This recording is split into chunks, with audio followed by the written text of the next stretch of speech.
deciding, once the decision is made to add chronic lymphocytic leukemia, how do you go about doing that in terms of dose reconstruction? And so, if you're rolling your eyes during this, blame Denise because she's the one who wanted it on the agenda.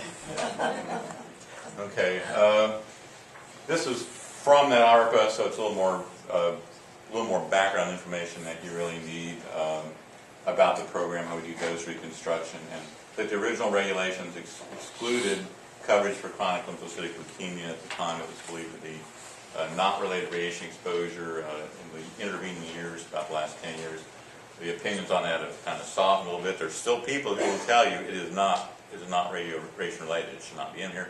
But there are other people who said, well, the evidence for keeping it out is not very strong. And there are other cancers that are covered where the radiation risk link is not very strong. So it just says, as a policy matter, we thought it should be in there. So we've amended the regulation to include it as a covered cancer. It's not on the SEC list, but it is a covered cancer, so dose reconstruction can be done for CLL. Up until now, it was not even a qualified condition. So it's not a real easy dosimetric target, because the precursors for the CLL disease can be located in any lymphoid tissue of the body. The reason for that is that the current state of knowledge would indicate that the precursor cells, in other words, the cells that have to undergo the genetic mutation to become cancerous, CLL cells, are mature lymphocytes, mature antigen-stimulated lymphocytes.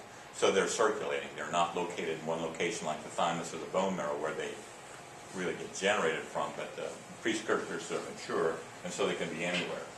And so in order to do this dose reconstruction, normally when you do a dose reconstruction, particularly it's important for internal dose in particular, you calculate the dose to the target organ. If a person has lung cancer, you calculate the dose to that person's lungs. And that is the dose that has been in their dose reconstruction.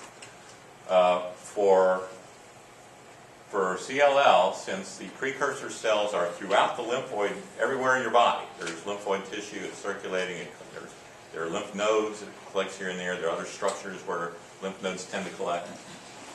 So what you have to do is you have to calculate the dose to all those places where those lymph cells might be, and then you weight the dose to that location by the fraction of precursor cells that are in that location.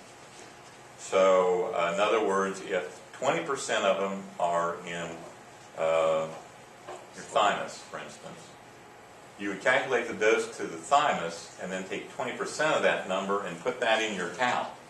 And if 10% of them are in the, I'm just making stuff up, the pancreas, the appendix, 10% are in the appendix, then you would calculate the dose to the appendix and you would take 10% of that and you would put that into your tally list. And then after you've done the dose to all these locations and taken that fraction, you've weighted it by the percentage of cells that are in that location, and you put them in your tally, you've got all your tally numbers over here, then you add up that tally list, and that gives you the dose to the precursors, the dose that's used in dose reconstruction. So in order to do that, you need to have knowledge about the distribution of the precursors within the body. And once you've established that, then you can go through that weighting process I described to do your dose calculation. Jim, it's the only picture I have in all my slides, and so I left it in.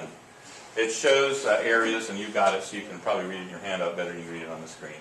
Areas where there are somewhat significant concentrations of CLL precursors at any given time. And since they're circulating, it's dynamic, and so the actual concentration in any one location is probably not